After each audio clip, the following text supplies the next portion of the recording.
Ambassador Jinwoo Park walked through the massive doors of the Galactic Council building.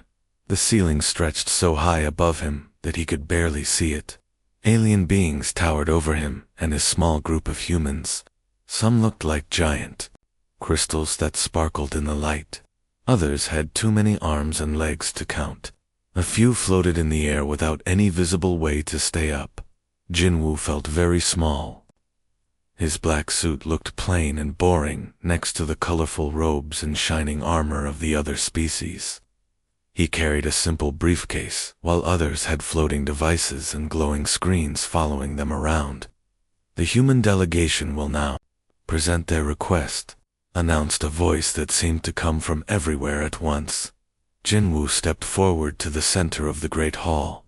Hundreds of alien eyes turned to look at him. Some eyes were as big as dinner plates. Others were tiny dots scattered across strange faces.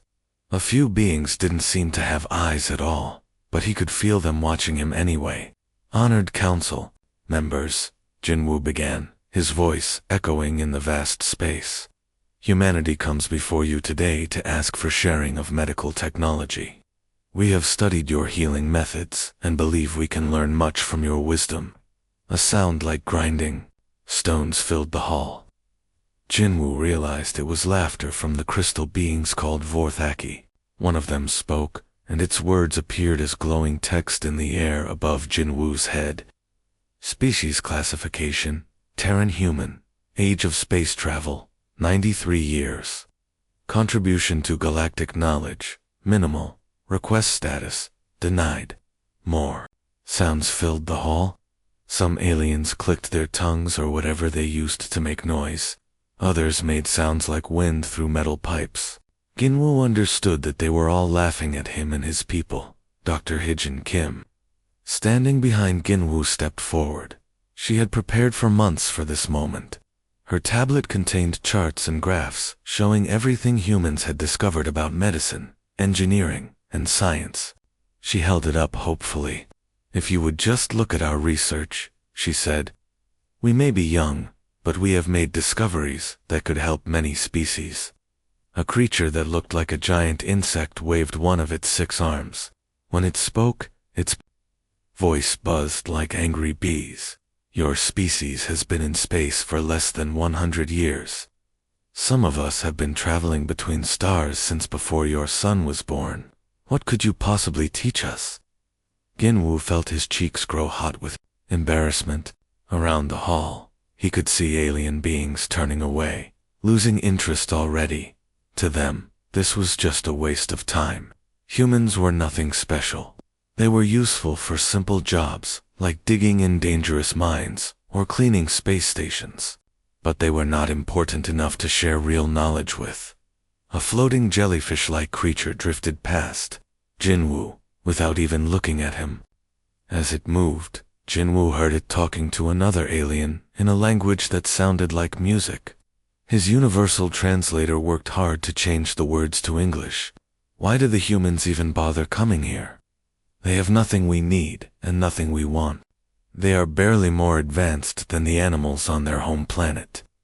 True, replied the other alien, which looked like a walking tree made of metal. But they worked hard for very little pay. They are useful for jobs that might kill our own people. Let them keep asking for things they will never receive. It makes them feel important while they do the work we do not want to do. Jinwoo's hands tightened into fists, but he kept his face calm. This was not the first time he had heard such words. Every human who worked in space had heard similar things. They were considered the bottom of galactic society. The newest species, the least important. Dr. Hijin Kim tried once more. "Please, just 5 minutes to show you what we have learned about treating radiation sickness. Our methods could save lives." The giant crystal being that seemed to be in charge of the meeting made a sound like breaking glass. "Your methods are crude compared to technology we perfected 10,000 years ago. Your entire species' medical knowledge is less advanced than what our students learn in their first year of training." The meeting was over. Jinwoo could see it in the way the aliens were already turning away, talking among themselves, making plans that had nothing to do with humanity. He and his team were being dismissed like children who had interrupted an important adult conversation as they walked out of the Great Hall. Jinwoo heard fragments of conversation in dozens of different alien languages. His translator caught pieces of it. Emotional species. Too quick to fight. Die too young to learn wisdom. Only good for dangerous work. Outside the building, Dr. Hyejin Kim looked defeated. We prepared for months, she said quietly.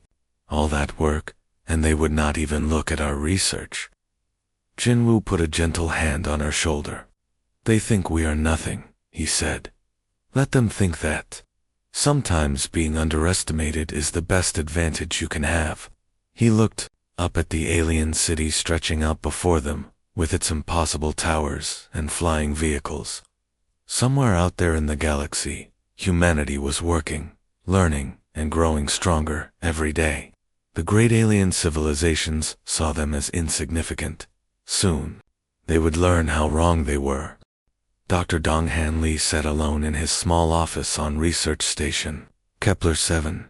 The station floated in empty space between 3 different star systems, far from any home world. It was a quiet place where scientists from many species came to study and think. Donghan had been here for 2 years, and he was starting to see something that worried him. His computer screen showed files about every major species in the galaxy. He had been reading their histories, studying how they thought and acted. What he found made him feel cold inside. Computer, show me the Vorthaki psychological profile again, he said. The screen filled with information about the crystal beings who had laughed at the humans in the council meeting. Dong Heian read the same disturbing facts he had read many times before. 15,000 years ago, the Vorthaki had changed themselves. They removed the parts of their minds that made them feel sad when others suffered. They took away their ability to cry for strangers or feel angry when bad things happened to people they did not know. They called it optimization, Dong Heian whispered to himself. They said emotions made them weak. He called up another file. The Kethlari, the insect-like beings, had done something similar 8,000 years ago.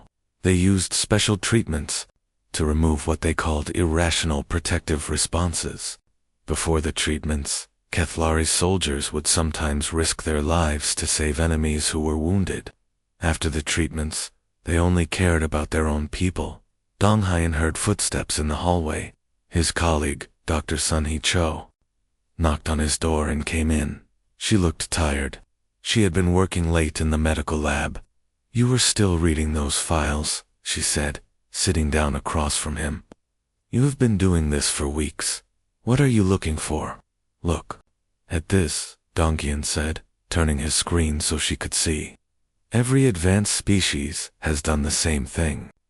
They all removed the parts of themselves that made them care about strangers. Sun-Hee leaned forward to read the screen. Her eyes grew wide as she understood what she was seeing. The Zephyrians bred out their tendency to sacrifice themselves for abstract principles, Dong Heian continued. The floating Medusae eliminated their capacity for hope in hopeless situations. Even the tree-like Sylvani removed their instinct to help other species in danger. But why would they do that? Sun-Hee asked. Because those things seemed like weaknesses, Dong Heian said. Think about it.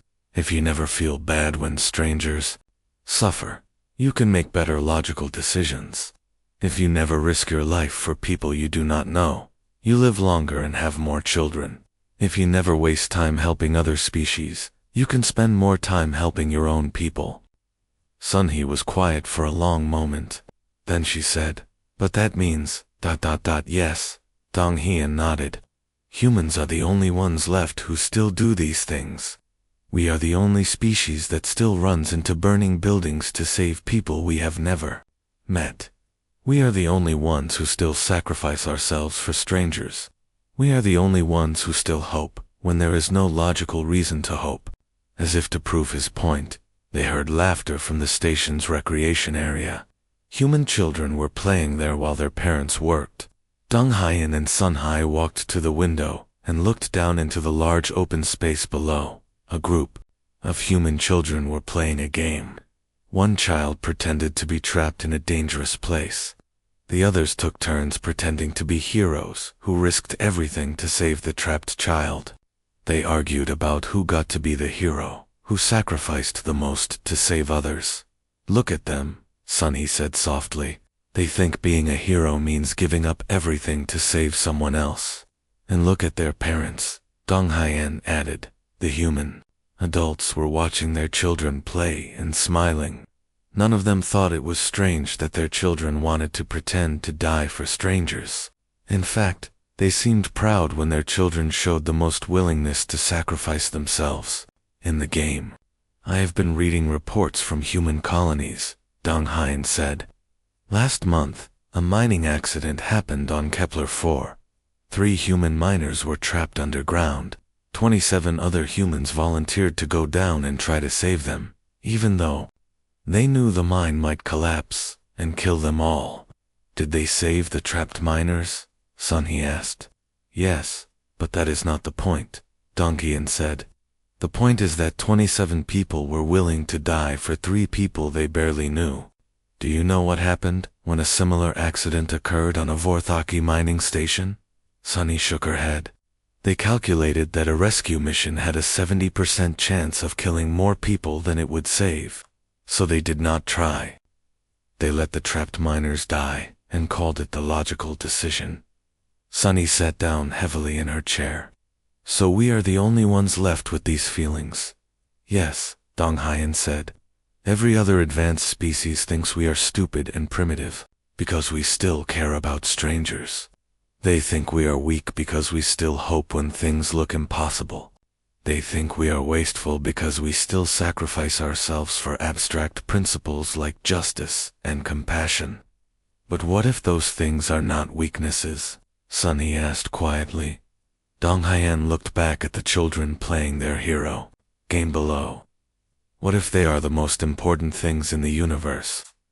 Neither of them knew that soon. The galaxy would need heroes more than it had ever needed them before. The warning came from the edge of the galaxy at 3 in the morning, station time. Captain Jamin Kong was drinking coffee in the command center of Earth Defense Station Alpha when the emergency signal started flashing red across every screen. "Sir, we are getting reports from the Outer Rim," said Lieutenant Borum Park, her voice tight with worry. "Something is destroying entire star systems." Jamin put down his coffee cup and walked over to the main display screen. The galaxy map showed dozens of red dots where star systems used to be. As he watched, another dot turned from green to red, then disappeared completely. "What do you mean destroying?" he asked. "Gone, sir. Completely gone. Not just the planets or the space stations. The stars themselves are disappearing." More reports came in over the next few hours. Survey ships that went to investigate never returned. The few that did make it back had crews that could not stop screaming about what they had seen. The ship doctors had to put them to sleep to stop them from hurting themselves. When the long-range telescopes finally got clear pictures, everyone understood why the survey crews had gone mad. The things eating the galaxy looked like a dark cloud that moved through space. But when the computers enhanced the images, they could see the truth. The cloud was made of billions of small machines, each one the size of a building. They moved together like a swarm of insects, covering everything in their path. The machines ate planets by taking them apart, piece by piece. They ate stars by surrounding them and slowly draining away their light. They ate everything they touched and used the materials to build more machines.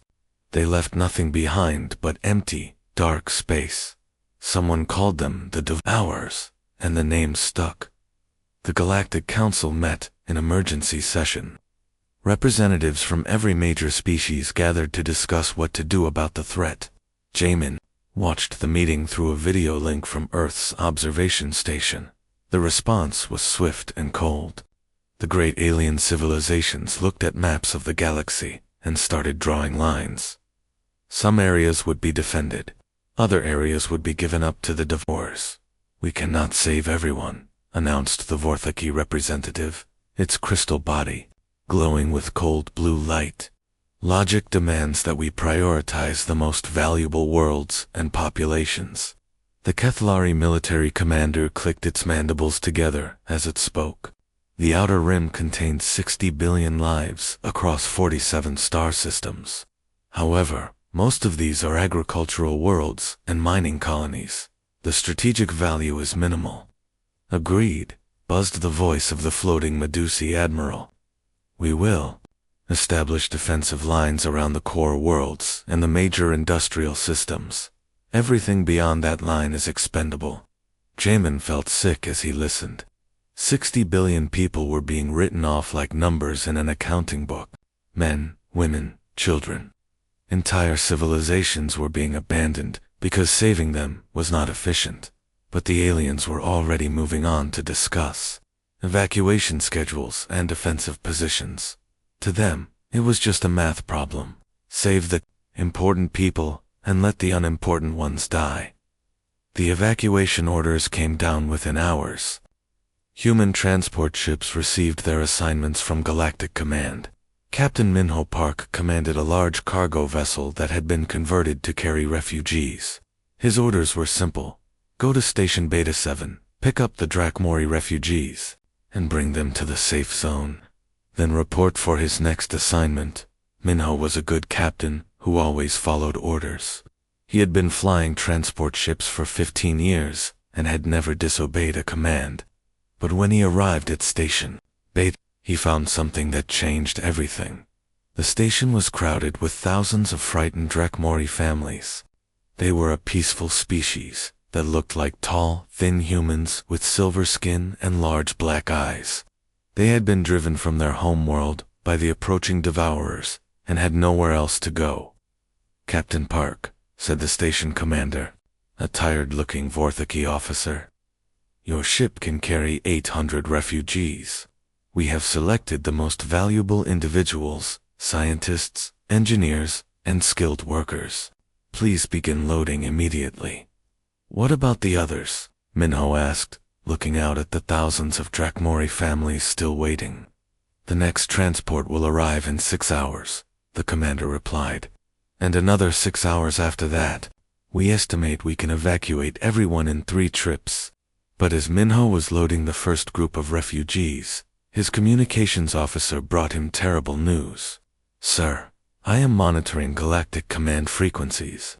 The Devourers have accelerated their advance. This system will be overrun in 10 hours. Command has cancelled all additional evacuation flights. We are ordered to leave immediately. Minho stared at the message on his screen. Then he looked out at the thousands of Drakmori families who would be left behind to die. His crew gathered around him, waiting for orders. These were good people who had served with him for years. They trusted him to make the right decision. Sir, asked his first officer Ji-hoon Kim, what are your orders? Minho looked at his crew, then at the frightened alien families outside. Every logical part of his mind told him to follow orders, save the refugees he could carry, and get his crew to safety. Instead, he said, we stay. We make as many trips as we can. But sir, protested his navigation officer, command ordered us to leave. If we stay, we will probably die. Minho nodded. Yes, we probably will die. Who wants to leave? His crew looked at each other. Then, one by one, they shook their heads. Not one person asked to be taken to safety. Then we save everyone we can, Minho said quietly. Across the galaxy, similar scenes were playing out on dozens of human ships. Commander So-young-nam looked at the display screen showing her small fleet of human ships. She had 12 vessels in total, 3 old military ships, 4 mining vessels, 2 medical transports, and 3 cargo haulers that had been quickly armed with whatever weapons they could find. Behind her, the massive devourer swarm covered half the sky like a dark storm cloud moving toward them. Ma'am, said Captain Junho-ru over the communication system, my engines are already running too hot. I can maybe give you 4 hours of fighting before my ship dies. So-young looked at the tactical display. The math was simple and terrible. The Devourer swarm had already eaten 3 star systems. It contained millions of the deadly machines. Her small fleet had no chance of winning. They would all die in the next few hours. But behind the swarm, barely visible on her long-range scanners, was something that mattered more than mathematics. A convoy of refugee ships was struggling toward the jump point that would take them to safety. The convoy carried 2 million people from a dozen different species. They needed 6 more hours to reach the jump point. "We just need to buy them time," So-young said into her microphone. 6 hours for the convoy to escape. "Commander," interrupted a voice from the Galactic Command frequency. "This is Admiral Zethkari of the Vorthiki fleet. Your mission is tactically unsound. You are throwing away valuable resources for refugees who are statistically unlikely to survive anyway. Withdraw immediately." So-young switched off the Galactic Command channel. She opened a private channel to her captains. "You all heard the math," she said. "We cannot win this fight. Anyone who wants to leave can go now. No one will think badly of you." The communication channel was quiet for a long moment. Then Captain Junhoru spoke up. "My grandmother always told me that some things are more important than living," he said. "I am staying." One by one, the other captains responded. Not one of them asked to leave. "Then let us give those refugees their 6 hours," So-young said. The human fleet accelerated toward the Devourer's swarm. Behind them, alien observers watched, in confusion and disbelief. On the bridge of the Vorthaki flagship, Sub-Commander Ethkari studied the tactical display. He had lived for over 1,000 years, and had seen many battles, but he had never seen anything like this. "What are they doing?" he asked his tactical officer. "Their attack pattern makes no sense. They are spreading their ships too thin. They are wasting their firepower on non-critical targets." The tactical officer, a younger Vorthaki, made a sound like breaking crystal. "Perhaps humans are even more primitive than we believed. They do not understand basic military strategy." But, as Ethkari watched the battle unfold, he began to see something else. The human ships were not trying to destroy the Devourer swarm. They were trying to confuse it, to make it slow down, to force it to change direction. Every seemingly wasteful attack served a purpose, not to win, but to buy time. Captain Junhoru's mining ship exploded in a ball of flame as dozens of Devourer machines tore it apart. But before he died, he managed to ram his ship into a cluster of the enemy machines, destroying them and creating a gap in their formation. Through that gap, Captain Minjun Lee flew his medical transport, firing its small weapons at the Devourer. Control nodes. He knew his weapons could barely scratch the enemy machines, but every shot forced them to respond.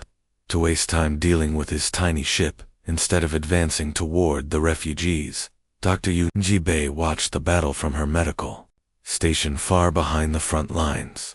Her scanner showed human biosignatures, disappearing one by one as the ships were destroyed. Each death bought minutes. Those minutes were adding up to hours. "They are all going to die," said her Kethlari assistant, clicking its mandibles nervously. "Why do they not retreat? Why do they throw away their lives for people they do not even know?" Dr. Yunji did not answer because she was not sure she could explain it. How could she tell an alien that humans had something other species had forgotten? How could she explain that humans still believed some things were worth dying for? On his flagship, Sub-Commander Ethkari felt something he had not experienced in his 1,000 years of life, as he watched Captain So-young-nam's ship dive into the heart of the Devourer swarm, knowing she would die but doing it anyway to protect strangers. He felt a strange pain in his chest. His species had removed such feelings long ago. They called them inefficient, wasteful, primitive. But watching So-young-nam sacrifice everything for people she would never meet, Ethkari wondered if his people had made a terrible mistake. The human fleet was down to 3 ships. When the impossible happened, the Devourer swarm, confused by the chaotic and seemingly random attacks, began to slow down. Its intelligence could not understand enemies who fought without trying to preserve themselves. It had been programmed to expect rational behavior. Attacks designed to win, retreats designed to survive. It did not know how to fight beings who attacked only to lose more slowly. Captain, so young. Nam's voice crackled over the communication system one last time. Convoy leader, this is Nam. You have your 6 hours. Get them to safety. Her ship exploded in silent fire against the darkness of space. But the convoy reached the jump point and escaped to safety, carrying 2 million lives to freedom. Ethkari stared at the empty space where the human fleet had died. For the first time in 1,000 years, he made a decision based not on logic, but on something else entirely. Something that felt like honor. On the warship Stellar Pride, young Zephyrian warrior Keshanai watched the battle recordings for the 10th time. Her people were known throughout the galaxy as the greatest fighters, but what she was seeing made no sense to her military training. The human pilot, Captain Hyanwu Yoon, had been flying a damaged fighter when his wingman became trapped behind a cluster of devourer machines. Any logical pilot would have retreated to save his own life. Instead, Hyanwu had flown his burning ship straight into the enemy cluster, destroying himself to create an escape route for someone else. This is wasteful, declared Commander Vostai, Keshanai's superior. The human threw away a perfectly good ship and pilot for one other pilot. The mathematics make no sense. But Keshanai could not stop watching. She studied the expression on Hyanwu's face in the final moments before his ship exploded. He had not looked afraid or angry. He had looked ... peaceful, like he was exactly where he wanted to be. Commander Keshanai said quietly, "What if the mathematics are wrong?" Commander Vostai made a harsh laughing sound. "Mathematics cannot be wrong, warrior. 2 is always greater than 1. Losing 2 lives to save 1 life is always inefficient. But what if there are things more important than efficiency?" Keshanai asked. Her commander stared at her with 4 angry eyes. "You have been watching too many human battle recordings. You are beginning to think like them. This is dangerous."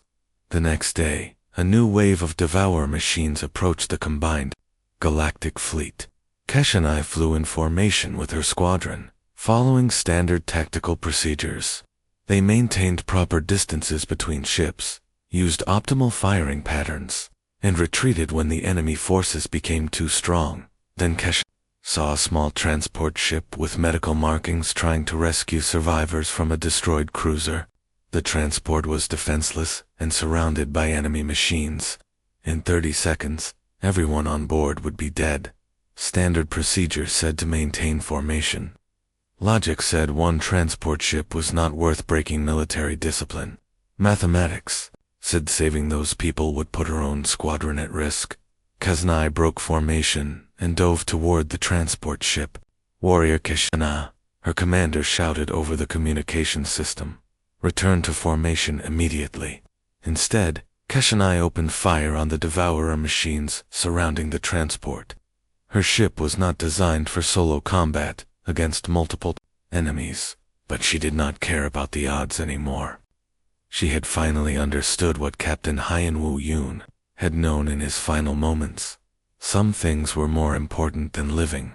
Her attack scattered the enemy machines just long enough for the transport to escape with its rescued survivors. Keshanai's ship was badly damaged, but she felt something she had never experienced before. Pride that had nothing to do with personal glory or military honors. The change spread through the fleet, like fire through dry grass. On the Vorthaki flagship, Sub-Commander Ethkari watched young officers making decisions based on feelings instead of pure logic. When a human destroyer was overwhelmed by enemy forces, 3 Vorthaki ships broke their defensive formation to help, even though it was tactically unsound. "This is madness," Admiral Zethkari declared. "Our crews are abandoning 1,000-year-old military doctrine to copy these primitive humans." But Ethkari noticed something the Admiral missed. The chaotic emotional style of fighting was working. The Devourer intelligence, designed to counter logical military tactics, could not adapt to opponents who made decisions based on compassion instead of calculation. Dr. Yunji Bei, still monitoring the battle from her medical station, watched her screens in amazement. Alien biosignatures were showing emotional patterns that their species had not displayed for millennia. Kathlari soldiers were volunteering for dangerous rescue missions. Medusi engineers were staying behind to manually overload damaged reactors, giving their lives to protect others. The turning point came when Admiral Taeho Song, commanding the last major human battle group, found himself surrounded by ships from every species in the galaxy. They were not following standard formations or tactical procedures. They were fighting like humans, chaotically, emotionally, and with complete disregard for their own survival. Admiral Song came a transmission from the Zephyrian warship Stellar Pride. It was Keshinai, now promoted to squadron commander. My ships are ready to follow your lead. Mine as well, said Sub-Commander Ethkari from the Vorthaki flagship. One by one, commanders from every species in the fleet pledged to follow the human admiral, not because of his rank or his tactical genius, but because he represented something they had all forgotten how to be. In the final battle above Kepler Prime, the combined fleet faced the largest devourer swarm anyone had ever seen. The enemy machines covered the entire planet like a dark blanket, ready to consume everything in their path. Admiral Taeho Song looked at his tactical display and saw something that would have been impossible just months ago. Vorthaki ships flying alongside human vessels, Zephyrian warriors protecting Kathlari medical ships, Medusi engineers working with human technicians to create weapons that had never existed before. The attack began not with careful planning or logical deployment, but with something the Devourer intelligence could never understand. Every ship in the fleet attacked as one, not because they had been ordered to, but because they chose to. They fought not just for their own species, but for strangers they would never meet. The Devourer swarm evolved to consume and calculate optimal responses, shattered against the chaotic beauty of beings who made decisions based on love instead of logic. As the last enemy machine went dark, Admiral Taeho Song received a transmission from Earth. Ambassador Jinwoo Park was once again standing before the Galactic Council, but this time was different.